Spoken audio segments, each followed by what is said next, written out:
Oh, What's yeah. brother? What's up? Another lovely day in the neighborhood, that's for Yes, sure. sir. Yes, sir. Hey, Josh. What's up? This is podcast number 20. And actually 20 now, not Actually like last 20. time when I thought it was 20. For real 20. For real. Hey, 20th episode, honestly, it's been we're what, 9 months in, 10 months in, something like It's that, 9 crazy, months in. man. Yeah, 10. So like, dude, this is awesome. I'm pumped. Really 9, Pumped. I suppose, because like we started what? September. And but towards the end of September, maybe? Yeah, somewhere around there. Yeah. That's crazy. So welcome to episode number 20. Ooh. What's your leadership score, dude? That's the title. That's the topic. That's what we're going to dive into today. So what's up, everybody? Welcome to another episode of Those Two Dads. So I'm Kyle. This is Josh, your fearless host, or something like that. Hostesses. Hostesses. So today, what is that? Said he. It's like like goose and geese. Instead of host, it's he's. Oh, got it. Today, so yeah, we're going to talk about what's your leadership score. What does that even mean, Josh? We're going to get into that. So, how do you perceive yourself, and how do others perceive you in terms of leadership and authority? So, before we get going, as always, we would be extremely grateful if you'd hit the hearts and drop a hashtag live if you're live. If you're on Facebook or on the YouTube streams, hit that hashtag replay to catch it later. So be sure to tag or share these episodes with your favorite dad or mompreneur. And don't forget to subscribe, turn on those notifications so you can be alerted when we go live in the future. So we love helping others and sharing with others, and appreciate all the support and getting the word out. So thank you. Let's jump into this podcast, dude. What's up? Yeah, buddy. You got something on your mind today, so let's go. Well, and this is definitely something that's been on my mind for a while. And one of the things that I think is really important about when we talk about leadership, right, is leadership means a lot of things to a lot of people, but really when it comes down to the core, leadership is how well do you lead people, right? How do you help people get where they want to go? But it's also about how well do you lead yourself? And that's something that I've been passionate about for a while. And this week it really kind of started to bubble up a lot. There's a lot of things that have been happening, things that have been changing. And what's crazy about that is it opened up my eyes to a lot of like how people perceive others in terms of like leadership and authority. And so we talk about that, right? Like you mentioned in the intro was, how do you perceive yourself and how do others perceive you? And, we talk about a leadership score. And what really kicked that off is I was listening to someone who I look up to in the networking realm. And he talked about like a score of 1 to 10 on leadership. And, people usually fall within that scale. And most people out there usually fall between that like 4 to 6 range, because they've either not learned how to lead themselves, or they've not learned how to lead others, or it's a combination of both. Maybe they're mediocre at both. And the big thing that came up, and I think this is something that I know you and I have talked about this every now and then, but, would you expect someone who's a 7 to lead or to be led by somebody who's a 4 on the scale, right? Sounds like you've been talking or reading little John Maxwell, Law of the Lid. Dude, I listen to John Maxwell almost every morning, man. That's Minute with Maxwell and Darren Daily in the morning, and that's my morning kickoff usually, as long as I'm not thrown into the fiery pits of hell at work right away. But yeah, it just it really kind of got onto my mind, and I started thinking about what is it that we know that maybe others don't when it comes to leadership. And we've been in multiple roles where we've had to be leaders. You've ran your own company, and I've been in different leadership roles and management roles throughout my careers. And I've managed everything from fast food restaurants to managed a Jiffy Lube. I mean, like, dude, I've been around the block in the corporate world for that. And now starting to do that in the entrepreneur world, where I'm coaching people and leading people in opportunities, and you've been doing the same. You took on a new role at your position, at your job, with being a marketing manager, and being able to handle a leadership opportunity there as well. And so I figured, you know what, today's a good day. It's a couple days before our family's going to take our trip, which we might, dive into a little bit before we end the episode here. But yeah, so what we should do though before we get going, man? What's that? Before we really dive in, since this is the Father's Day fell right in the middle of when we usually do our shows. It did. Happy Father's Day. Thank you. Happy Father's Day to you, buddy. Thanks, man. Yeah. How was your Father's Day? It was another day. I guess. It was just another day. We didn't do a whole heck of a lot that would have been different from any other Sunday. So, yeah. No, that's cool. Yeah, we were supposed to go golfing on Father's Day, and it was going to be me and my oldest, and then my dad and his youngest, so my youngest brother. And so the plan was to do that, and then we get up in the morning, and it was pouring rain. Yeah. It was 20-mile-an-hour winds. It was just nasty. So you didn't want to go golfing in that? No, absolutely not. I mean, dude, and my dad goes, where's your sense of adventure, man? Right? Where's my sense of adventure? More like, where's my sense of wanting to lose my clubs? But yeah, we just decided that it probably wasn't the best of ideas. Yeah. And then what's really funny, right, is so we decide, let's go, grab some lunch. And I don't know if in your area you guys have Pizza Ranch, but yeah, it's around. Yeah, so Pizza Ranch, for those of you out there that don't know what Pizza Ranch is, it's basically a pizza buffet, like Cece's Pizza or Chicago or whatever. Mm-hmm. And they had a free Father's Day lunch for fathers. So my dad and I were like, sweet, let's go have lunch then instead of going golfing. And we went to lunch, and during lunch, my dad shows me his phone and says, hey, let's go to a movie. And I look at it and I'm like, Dad, that's a rated R movie. My son's 13. Like, I know your youngest is 18 now, but like mine's 13. I think we should kind of maybe not do that. But it's definitely like, he was like, well, we'll see. We'll ask him. So I said, hey, Jeremiah, as a 13-year-old boy, you're officially a teenager as of this month. Would you like to go see a rated R movie with your dad? And he goes, sure. So we go see the movie. It was the new Ryan Reynolds, Samuel Jackson, Hitman's Wife's Bodyguard or whatever. Oh, gosh, yeah. Absolutely hilarious. Yeah. We get done with the movie, and I look at my 13-year-old, and I was like, what'd you think? And he goes, it was interesting. Oh, man, I wish you would have been like, fucking right. I was like, what? I took you to a rated R movie, and you absolutely just were like, it's interesting. And then we could talk about it more, and because we like to communicate those things of like feelings of how things go. And he goes, yeah, it was just a little much for me.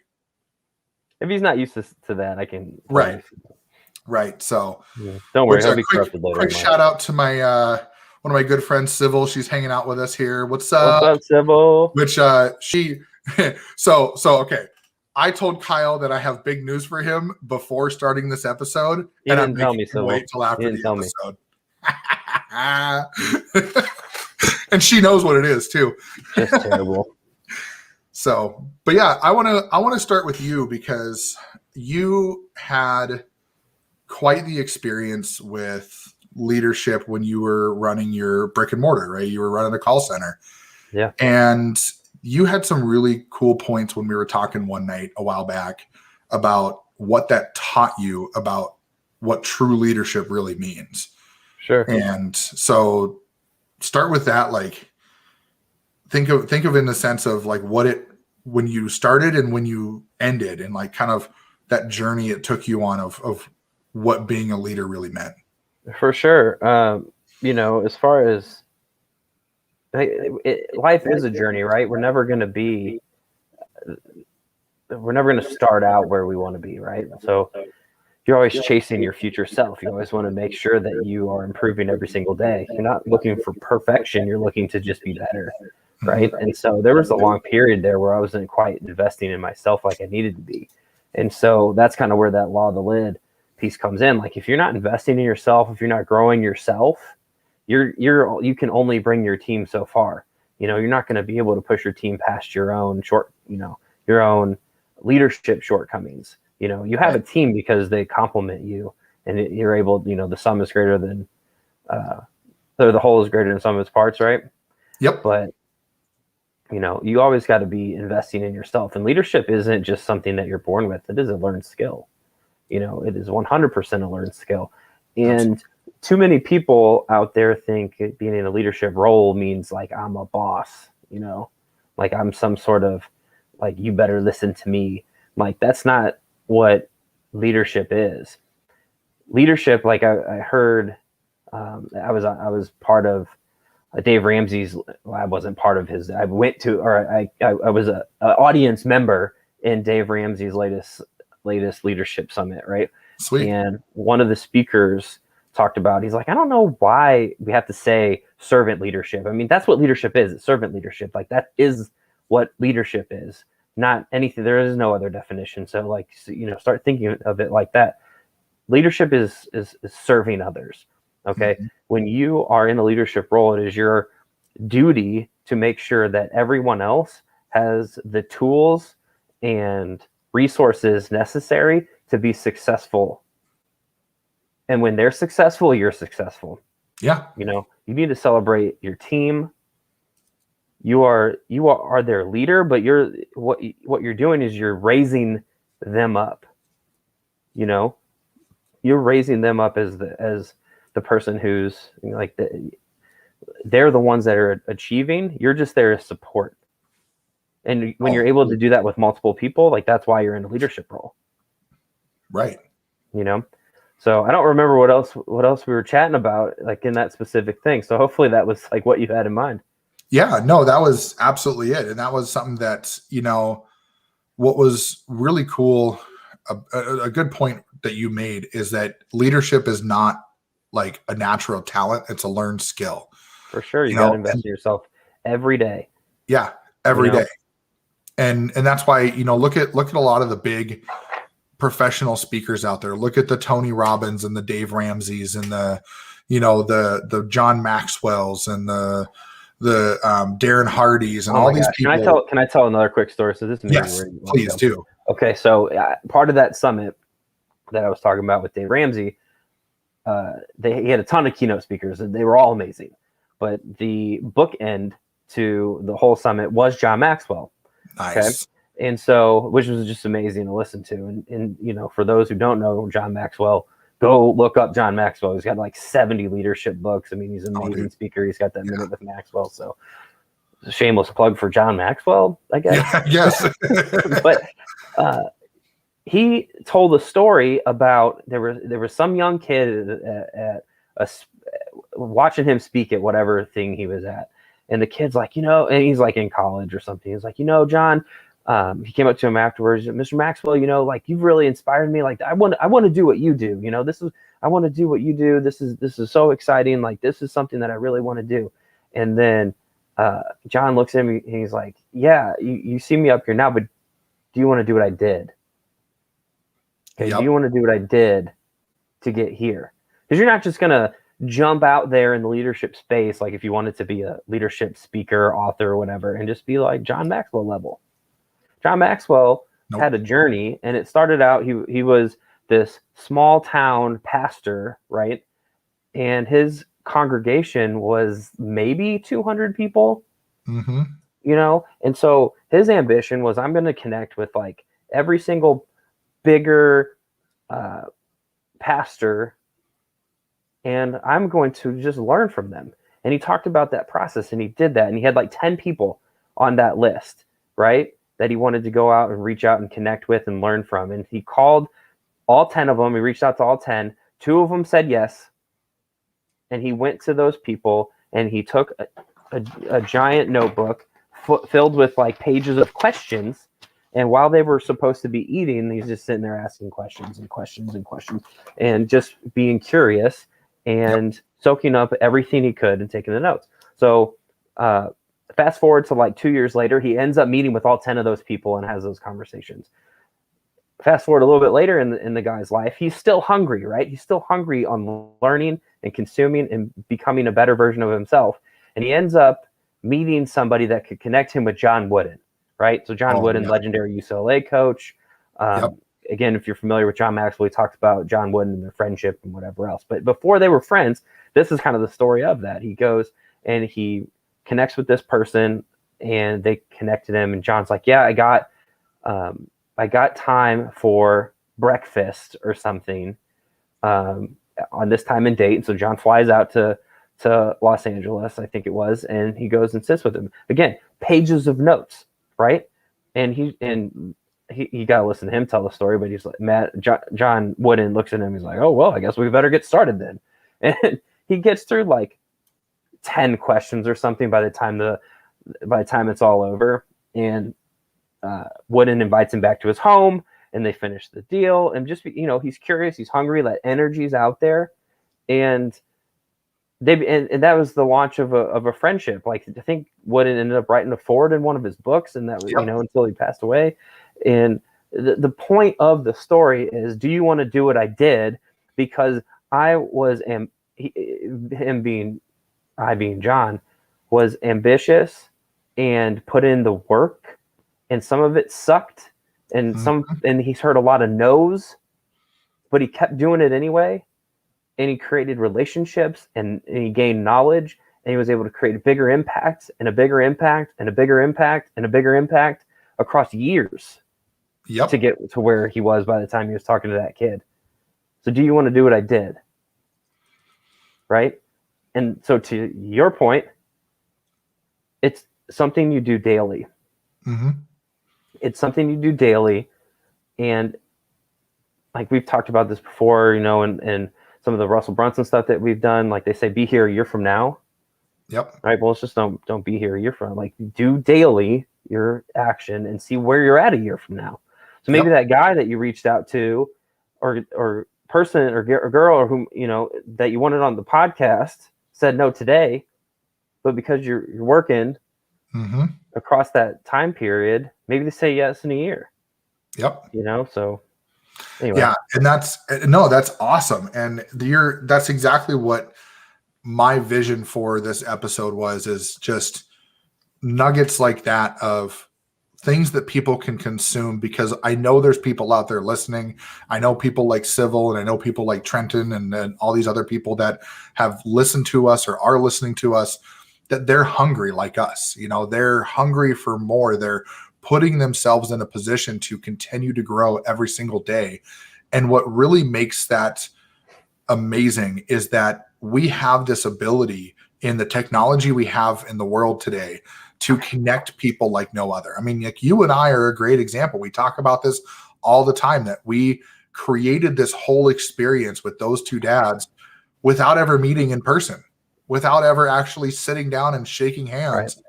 We did the proverbial, handshake over a verbal agreement. But the thing is that the glory of that is we are hungry for more.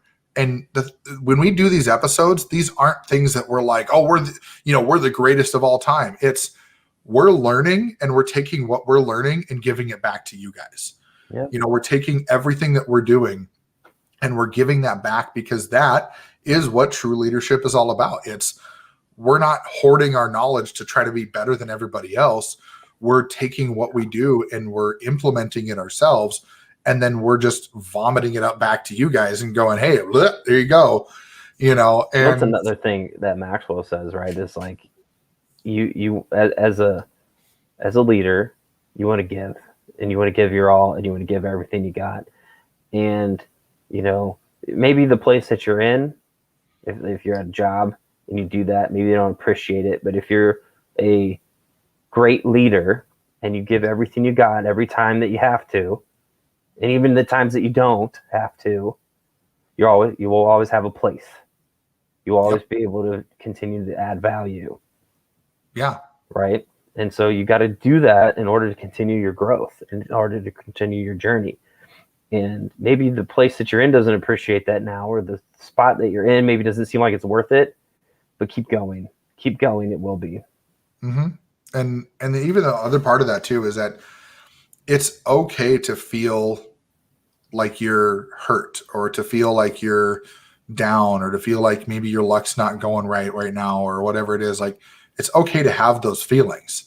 What's not okay is to let those feelings consume you, because true leadership is being able to take any situation and turning it into a learning experience.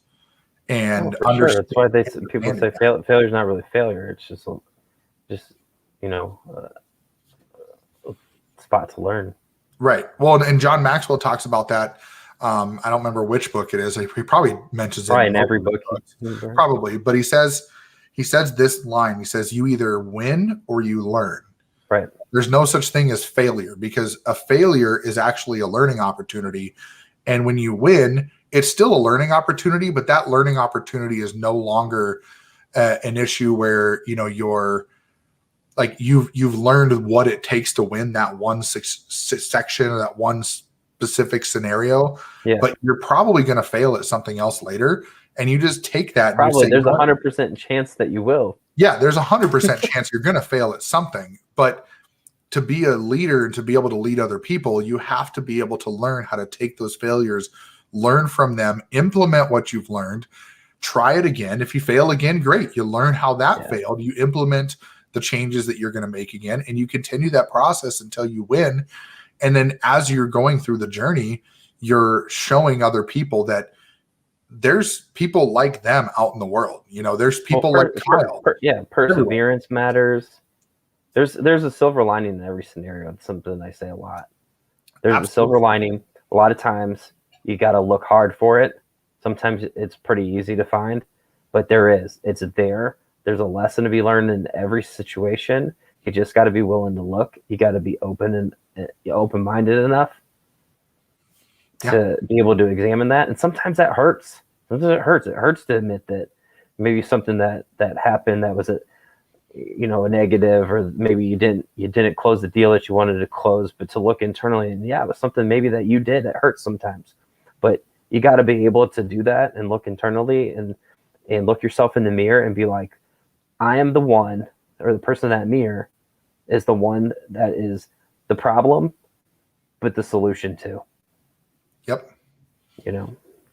Yeah. And back to the scoring thing, right? As we talk, the title of the episode is "What's Your Leadership Score?" And it's really hard to score yourself a lot of times. Give me a test? Yeah, we're going to give you a test. All right. So question 1. No, no, it's the test is the test of time, right? That's what the true test is. And it's, what are you doing over time that's improving your leadership score? And it's not really like it's not a static scale, right? It's not. Is it bad? Sorry, I gotta just say, no, you're good, because it's just like overwhelmingly in my mind right now. When you say a test of time, is it bad that all I could think of was Aladdin, like a tale as old as time? No, like, that's not bad at all. Does that mean I'm a dad, or does that mean that I really love that movie? That's true dad status right there. When references about leadership and marketing and entrepreneurship link back to Disney movies, true dad status right there. Like, I wish I had like something to go on the screen right now that was like, dad, like just boom, some fireworks. Yeah, just dad. But no, that's funny though. Sorry, man. Like that, it was just overwhelmingly in my mind. That's amazing. I love it. But no, it's the whole leadership score thing is, how do you determine your leadership score? Well, start looking at people around you, start looking at the association you have, and look at other leaders that are in your space, and start, you don't want to compare as a way to be like, oh, I'm not as good as them. But look at it as a way to, look at the people who you may perceive as not as big of a leader as you, and look at people who you perceive as bigger leaders than you, and then learn how you can bring those below you up, and how you can move yourself up to those that are above you. And that's how you kind of determine your scale, right? Like, if you always see everybody around you as, wow, those guys are way beyond me, like they're great leaders, you're probably lower on the scale than you think, because you're seeing so many people around you that you're perceiving them as a higher person, a higher level of leadership. Whereas if you are kind of in the middle where maybe, you see some people that are just up and comers, but you still have this association of people that are definitely bigger and better leaders than you are, you might be in that middle ground where you can lead some people, but don't expect to lead the guys that are already leaders, right? Don't expect to attract other leaders to do what you're doing or to be part of your crew or even to be able to want to listen to what you have to say. And it's not a bad thing, right? It's not like this is, hey, you're stupid. It's more of there's a growth period that everybody goes through. And some people actually everybody is going to go through that their entire lives. Nobody's going to hit a 10 on the scale and then top out and go, well, I'm a 10, I'm good, I can lead anybody. Because that mentality means you're actually more like a 2. And then you got some growing to do. But the reason why this is important, and it's don't forget about there is such a thing as leading up. Yes. Okay. So to say that don't expect to lead somebody who's maybe a different leadership skill than you are, I wouldn't put that in your mind. I think that you want to be able to pick those people's brains and learn from them to be able to grow yourself. But yes, there are tons of ways to lead up and learn to lead up, because that's kind of where leadership starts. Yep. Probably leading up more than it is leading, your downline. Right. Well, and it's the other part of it too is think about skills and things that that maybe you can add to someone who you perceive as a bigger leader than you. Maybe there's something that they don't, and you can add value to them, which in turn your niche is kind of what you're talking about. Like everybody has a niche, and to show an expertise, to be able to inject something at the appropriate time to add value, because leadership's all about impact. Okay. And being able to add value at the appropriate times to whomever it is that you're trying to impact, right?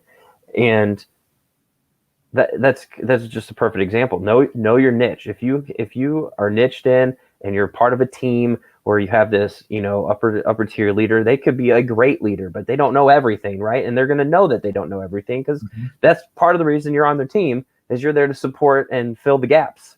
Yep. Right. So know your craft, inject that knowledge when appropriate, right? And that is the easiest way to lead up. Yep. And that's how you actually learn to be a better leader and move your way up that scale, move your way up that score, is because you're learning from these leaders that you're around, and you're adding your little bits here and there, and then they're providing feedback, they're providing, critiques, they're giving you tips and pointers, because that's what a true leader does. And then over time, you're going to be doing the same thing. You're just like what we learn, we're regurgitating back to you. What a leader pushes down to you, their expectation is not for you to just consume it and move on.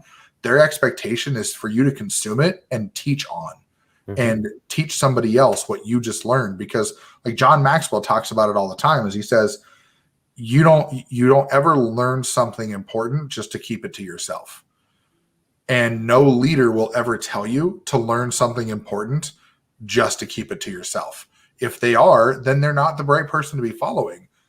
But what the important piece to remember is that, like I said, it's not a comparison or competition situation. What it really comes down to is, like we talked about right away, how do you perceive yourself as a leader, and how are others perceiving you as a leader, and being aware of that, and being aware that if you want to lead more people and you want to bring more experienced and more savvy people your way, you have to increase your skill in leadership and learn that and improve that every single day. And there's ways you can do it. Like, what we're doing right here with the podcast, this is a great example, right? We're showing our authority out there. We're showing our leadership. We're showing that we're willing to have a discussion right live on, I know for those of you that are listening on the podcast, this is all recorded for you, but on Facebook and YouTube, this is live every time we do it. So there's no scripting. No edits. No 7-second delay. No quick inserts or anything like that. This is real raw stuff. because we want to take our experience and our knowledge and our, skill set and really put that out there for people to listen and learn and grow from this. And that's what we're doing, that to grow ourselves, but we're also doing that to help others grow, because we know that we're not at the bottom, but we're not at the top. Right.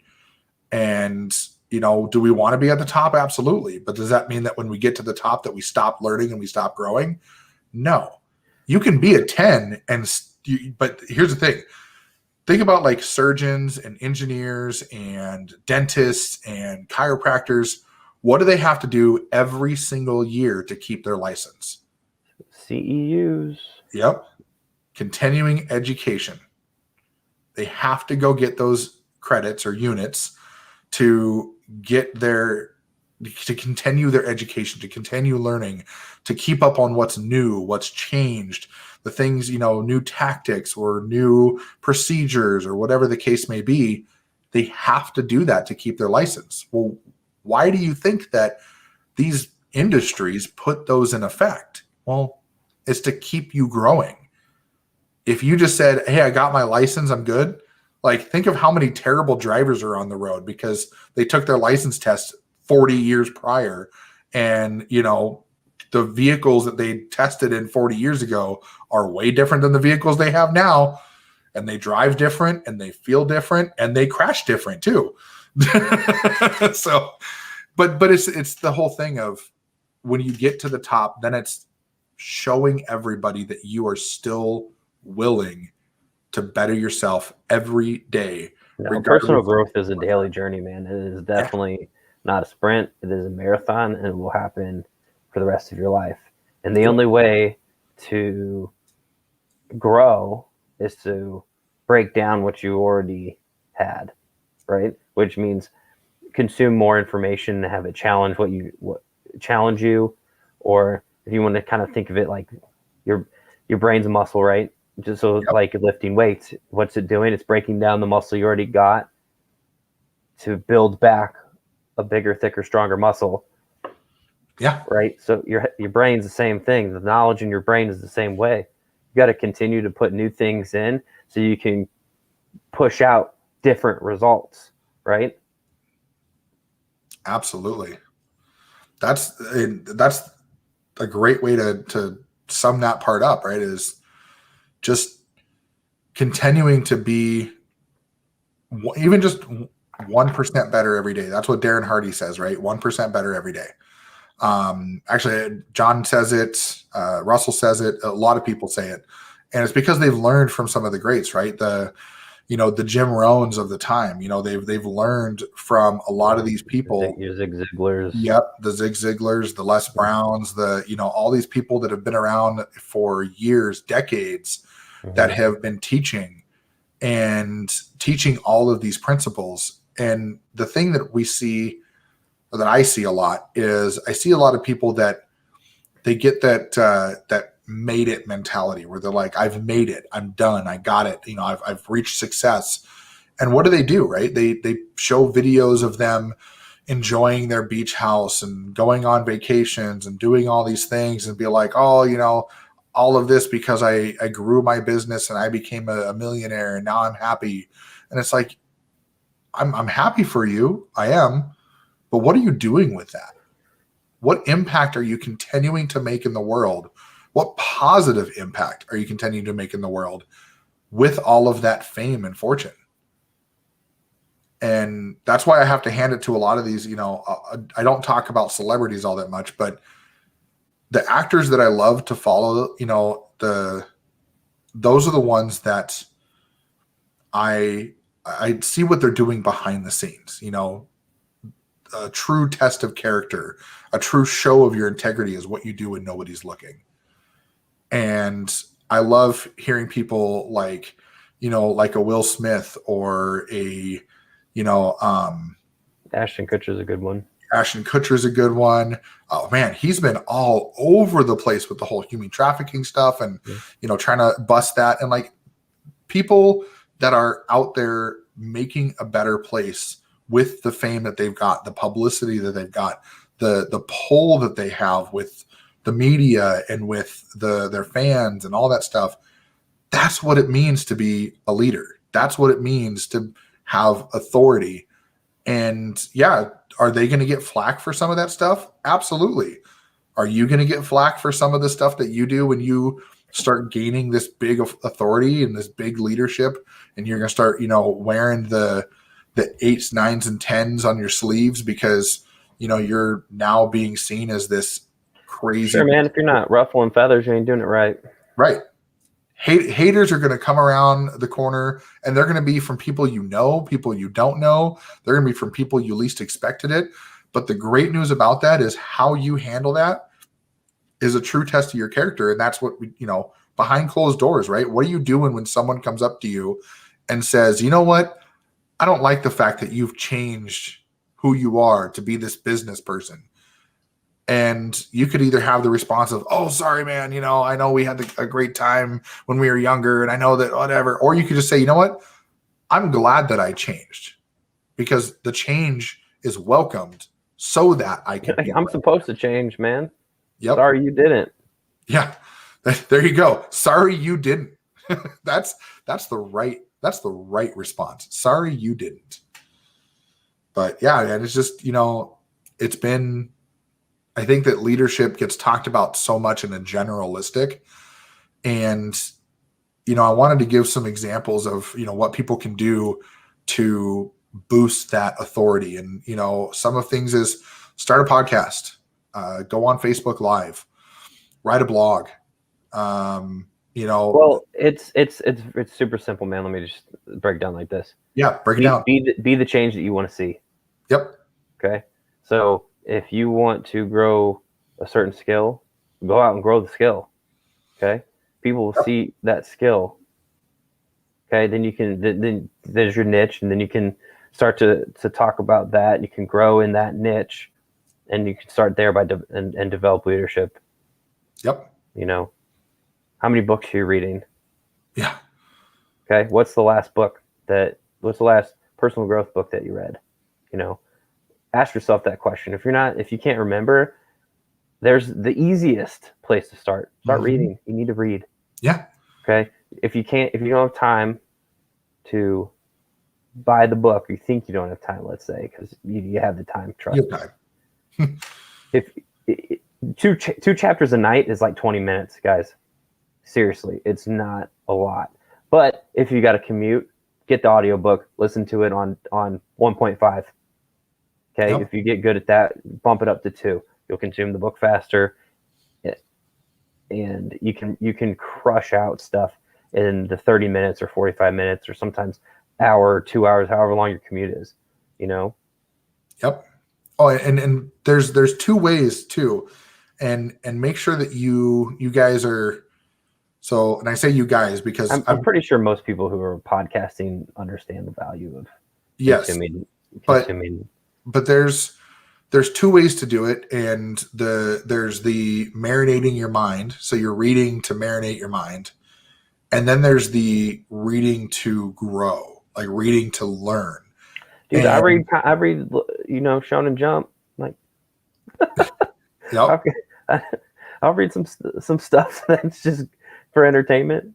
Yeah, but there's entertainment stuff, but there's then you got the growth zone though. Right. But what I mean by marinating your mind is stuff that you read that maybe it's a book that somebody recommended, right? So I've got a book back here, this bread cover book right here. So that's a book by Darren Hardy called The Entrepreneur Roller Coaster. And that was a recommendation, and I read the book and I loved it.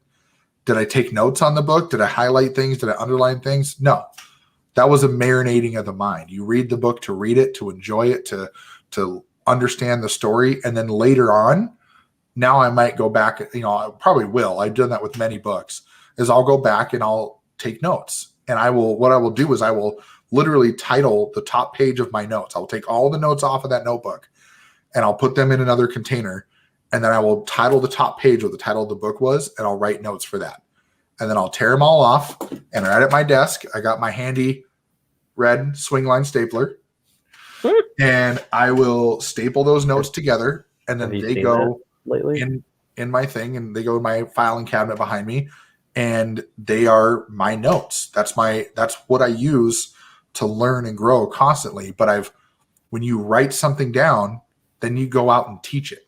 Now I know where all your blog posts come from. Yes, sir. Dude, okay, so people who are on the podcast, they're not going to see this, but people who are on live, they're going to see this, and I need to... Those are just blank pages, don't lie. Yeah.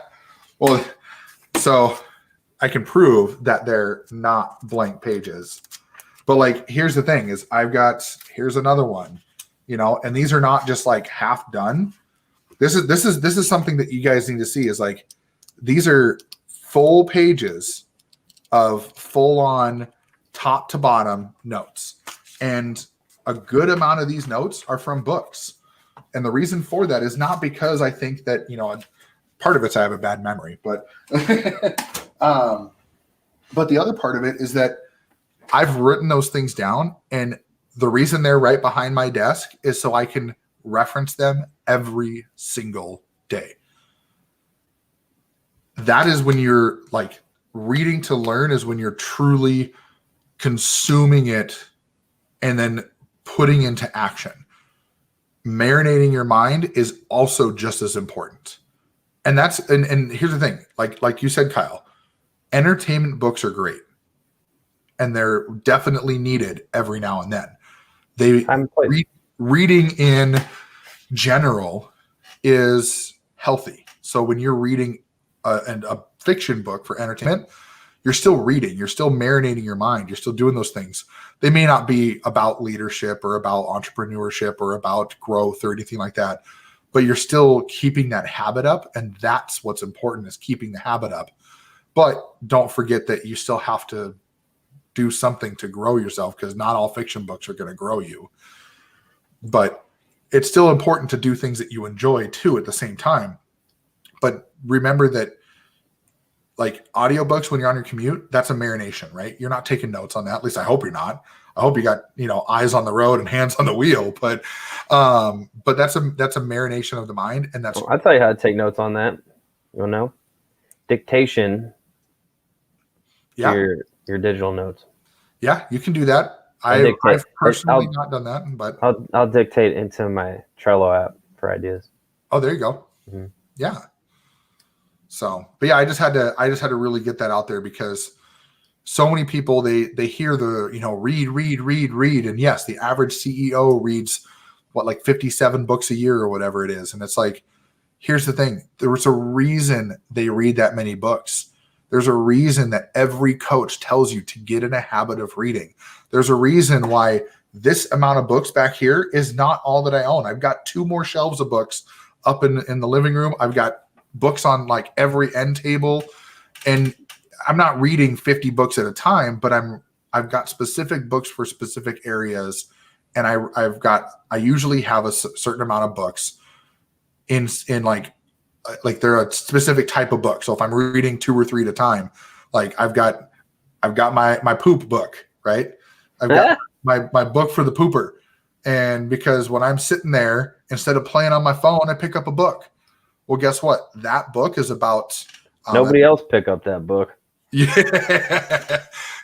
Well, I mean, they can if they want. I don't recommend it, but no, I mean, it's that book is about some, I mean, never to touch your bookshelf. And then the other book that's upstairs right now that I've been reading is The Slight Edge. And so when I'm sitting on the couch, I'm reading The Slight Edge. When I'm sitting on the pooper, I'm reading 7 Secrets to Success. And those 2 books go well together because they're both about success principles. So it's just those things they're very, very important. And I'm not trying to like monologue on a soapbox here, but no, but it's important. You got to understand, like, reading is what separates the growing to the no growth. Okay. Like I had a leadership coach. His name was Chris Robinson. He's actually on John Maxwell's leadership team. Like he's a real deal. And he was telling me a story, and the story was he was at some event, and he sat at this table, and he's like, dude, I was like the least important person there. It's like how he described it. It's like I was there with like some billionaire from Australia, like, some other business people, like people who have made it, right? Like people have made it. And so I was picking this dude's brain that was sitting next to me, and he goes, what do you think, like what separates you from, just like the average person? He's like, look, Chris, it ain't about anything else other than the fact that I've read more books than you. So he said, this is the guy who's made it. He's a billionaire, right? I ain't got $1 billion, but he's like, just read. And that all goes back to the point that I made earlier. If you aren't introducing new information into your mind, you will never produce different results. Okay?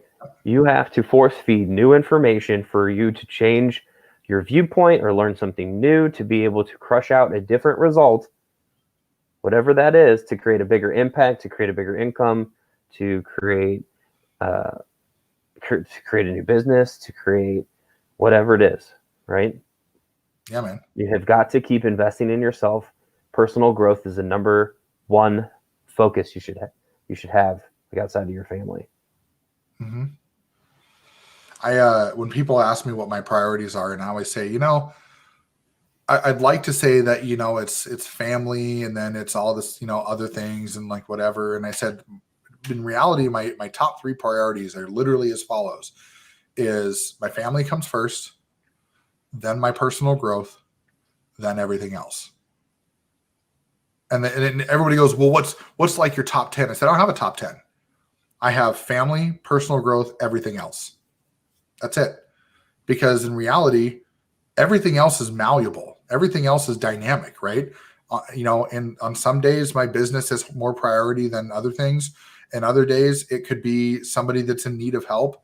Another day, it could be that I've got a really busy day at work and I have to prioritize work over other things for the time being.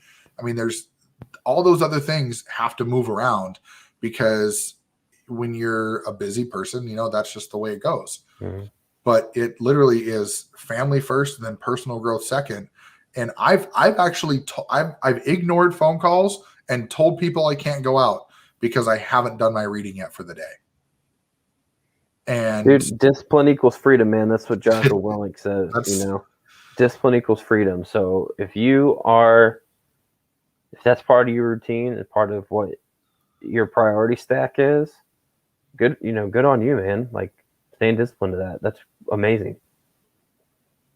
Yeah. There's a big lesson there. It's not glamorous, but it's mine, right? But it's putting you on the path of where you want to be. Staying focused on the prize. The journey is the prize, my man. The journey is the prize, because that's where everything is. That's where all the magic happens, is in the journey. And that's why we're doing this, right? This is just documenting our journey and teaching people along the way. So, but yeah, that's what I had, and that's what's been on my mind. And I'll tell you, it feels good to regurgitate it. Just spit it all out there. Oh my gosh, what a visual that was. Yeah, right. Yeah, that's awesome, dude. I love the topic of leadership. Absolutely do. There are so many great authors out there that you can learn from. That leadership summit that I was a part of, I got to do that through work, through my day job, which was super cool. That was something that was even offered. Mm-hmm. Otherwise, I probably wouldn't have been able to do it. But just the amount of impact that those 3 days had on me, it's crazy. Like, insert yourself into the world of the leadership content people that are out there, man. You will not regret it. Oh yeah. It's, and you can't go wrong with just delving yourself into leadership. You really can't. It's amazing. But yep, so many layers that get peeled away from that. Yep.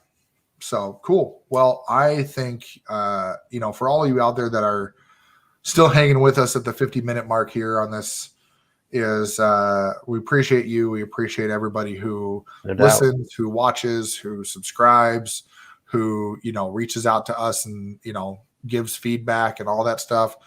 I love it. It's, we definitely want more of that. We are looking forward to some of the things that are coming down the pipe in terms of more interviews and more topics and just the things we're learning. Next episode is actually going to be a few weeks out because I am prioritizing vacation. Yeah. I don't know what it is about that. Is that going to be a copyright strike? Probably. Who knows? I was probably off key, so they won't notice it. Yeah, right.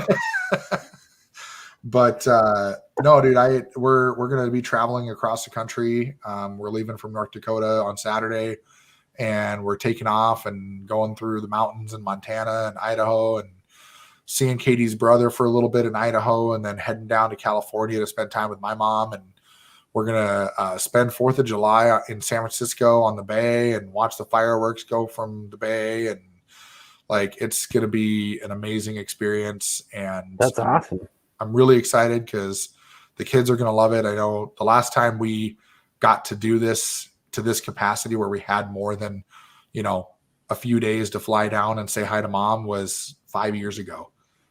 And a lot's changed in 5 years and for the better. And a lot of the stuff that we've done has allowed us to get to this point where we can actually take this trip and we can afford it. And it's great. And a lot of it was just personal growth and making decisions that I normally wouldn't have made. But so we're gonna step outside that comfort zone, big boy. That's right. That's where the growth happens. That's the growth zone. The growth zone, but not getting into the stress zone too much too. That's a dangerous place to stay in. I hear you. But yeah, so that's the plan. Well, I hope you guys have a blast. That's fantastic. That'll be fun. No, it'll be great. So, and then who knows? Maybe on the tail end of our vacation, we'll be able to take a little video, maybe a little quick powwow together in person, because we're going to come out your way at the tail end of our trip. So that's a long trip.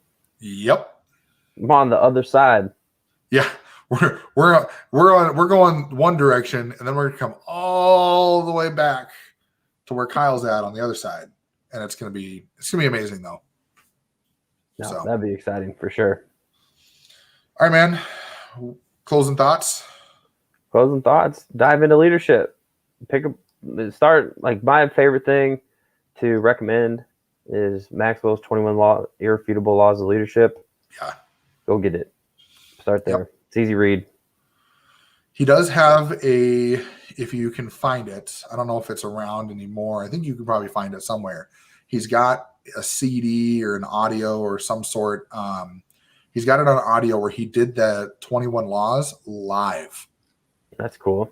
And it's amazing. I've heard it. You could probably find it on YouTube. So search for it, or maybe we'll find it and we'll link it. I don't know. But, yeah. So, all right, guys. Appreciate y'all. Cool. Thanks, everybody. We'll catch you on the next number 21, whenever that is. Right. Episode 21. Later. Right on. Take it easy.